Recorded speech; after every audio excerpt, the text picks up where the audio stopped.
Hola, bienvenidos a Loop Infinito, el podcast diario de Pelesfera sobre Apple y su competencia. Yo soy Javier Lacorte y empezamos.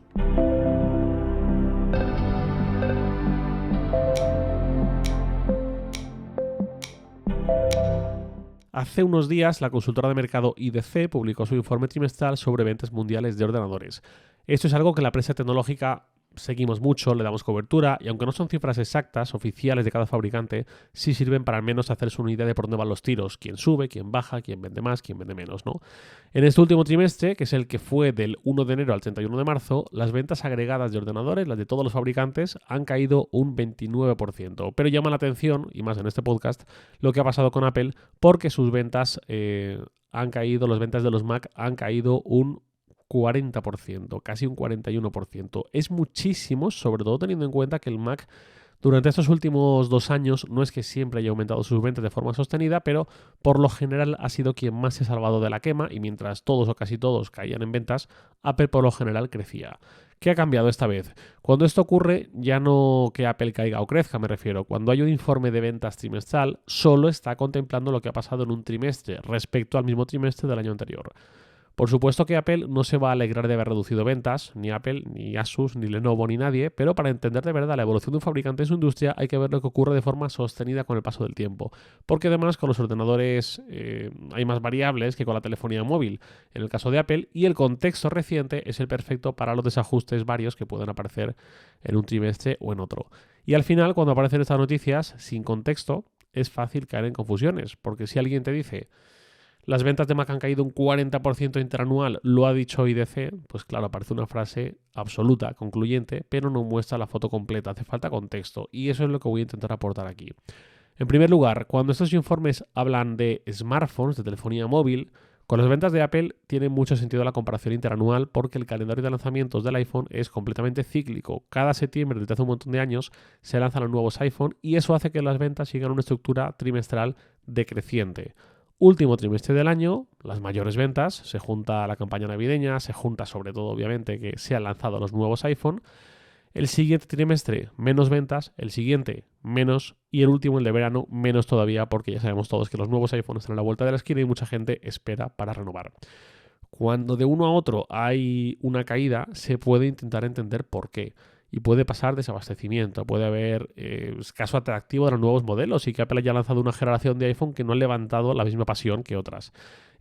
O que otro dispositivo ha canibalizado las ventas, por ejemplo, que puede pasar.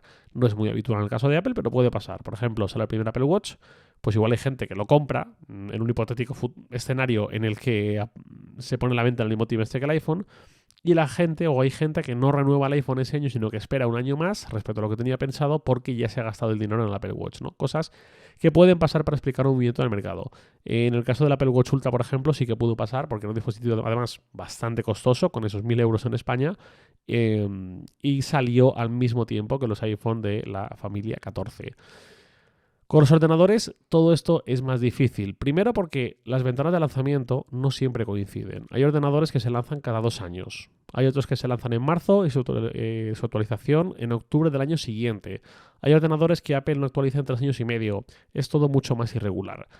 En segundo lugar, porque los ciclos de actualización de un ordenador no son los de un móvil y también están más sujetos a las novedades que presenta el mercado, ¿no? Se depende más también del mercado profesional, es muy diferente.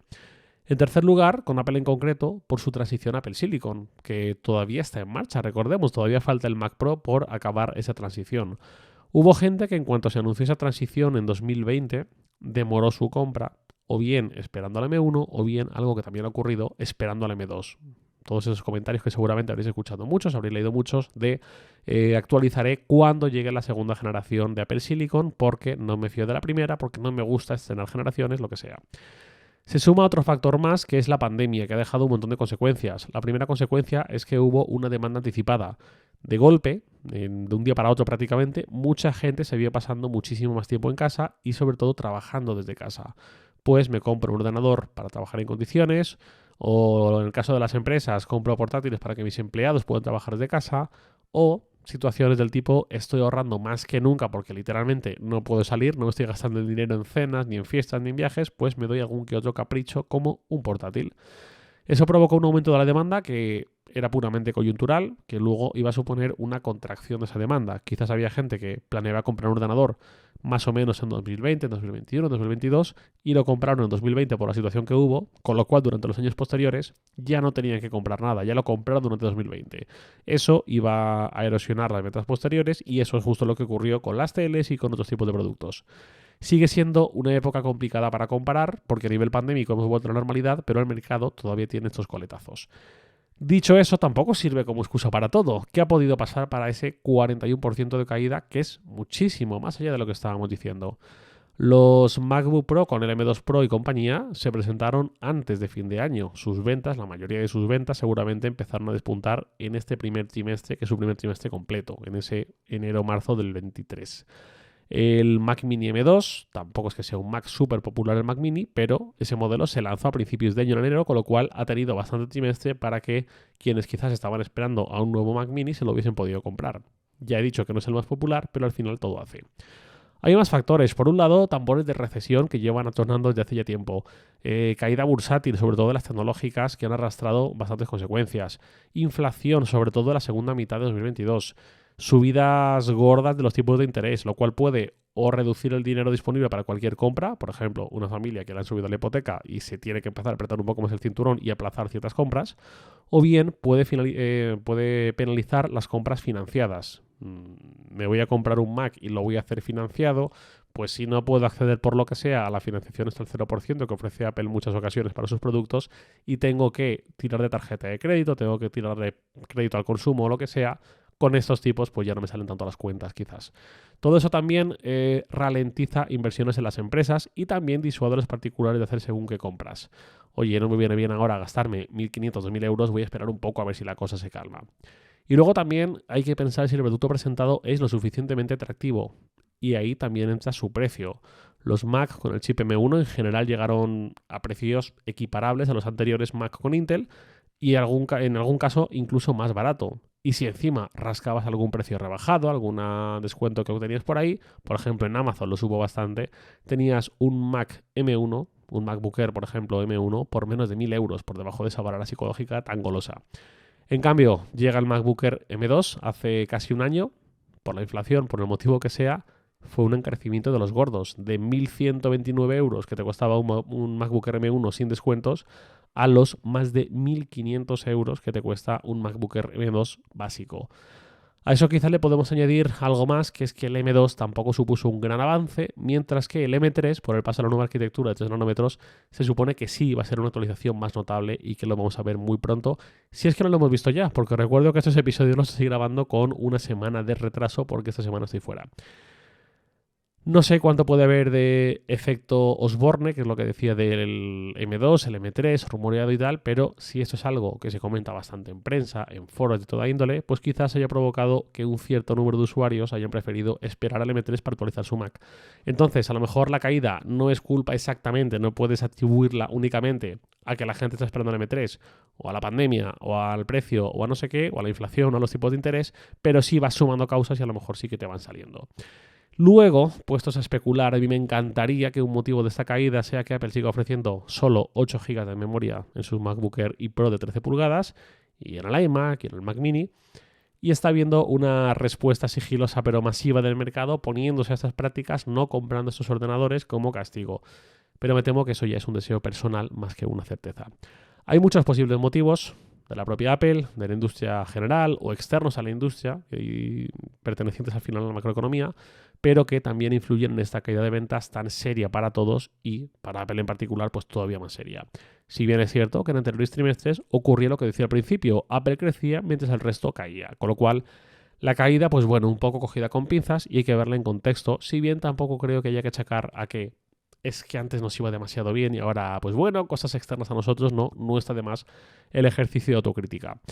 Voy cerrando el episodio y la semana con la pregunta de un oyente. El oyente es Óscar Fernández y me dice lo siguiente. Hola Javier, soy seguidor asiduo de tu podcast Loop Infinito, tal, la intro que me salto. Y luego, en fin, voy al meollo. Tengo el ecosistema casi completo de Apple. Para trabajar tengo mi MacBook Air M2, muy contento con él, y un iPhone 13, todavía más contento del comportamiento si cabe. El caso es que trabajo con ellos a diario muchas horas y suelo poner radio, podcast y música, y personalmente veo un atraso que no hay aplicación de Classical para macOS, ya que la música la pongo en el portátil y no en el teléfono, ya que tengo que estar continuamente atendiendo llamadas. ¿Crees que Apple se dará cuenta del error que es no hacer extensible esa aplicación a otros formatos de sistema operativo del ecosistema? ¿O será otra típica patochada incomprensible, dice Oscar, como la de no silenciar notificaciones mientras hablas por teléfono? Esta duda me ha surgido a raíz del episodio del nuevo libro de Steve Jobs del pasado jueves 13 de abril. Un saludiño, Óscar Fernández.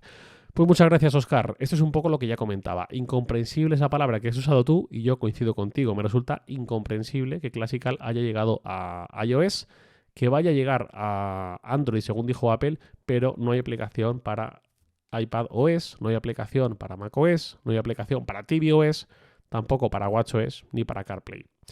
Bueno, no hay aplicación para CarPlay en Reddit. Había ahí un medio hechizo para usar listas de Classical desde Apple Music, pero bueno.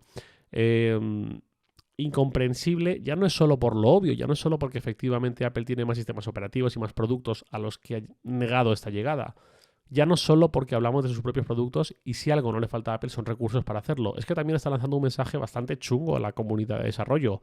¿Cuántas veces hemos escuchado a Apple transmitir en los últimos 5 años, primero con Marzipan, luego con Catalyst, luego con Desarrollo Universal, que es muy sencillo y muy conveniente crear aplicaciones que funcionan en todos los sistemas operativos y que Apple te pone todas las facilidades? Y luego va Apple y lanza un servicio que solo está en el iPhone. Ya digo, incomprensible, ya no solo por el hecho en sí, sino por eso, por el mensaje que lanzas, que además se puede replicar con algo así como: o no es tan fácil como dices, o es que tú estás muy perezoso, tú, Apple, me refiero, y siendo tan fácil no te ha dado la gana hacerlo.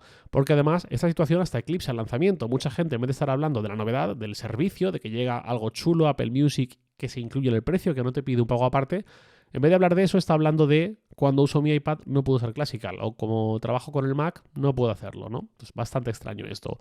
Pero a veces la relación de Apple con sus propios servicios nativos es también un poco extraña.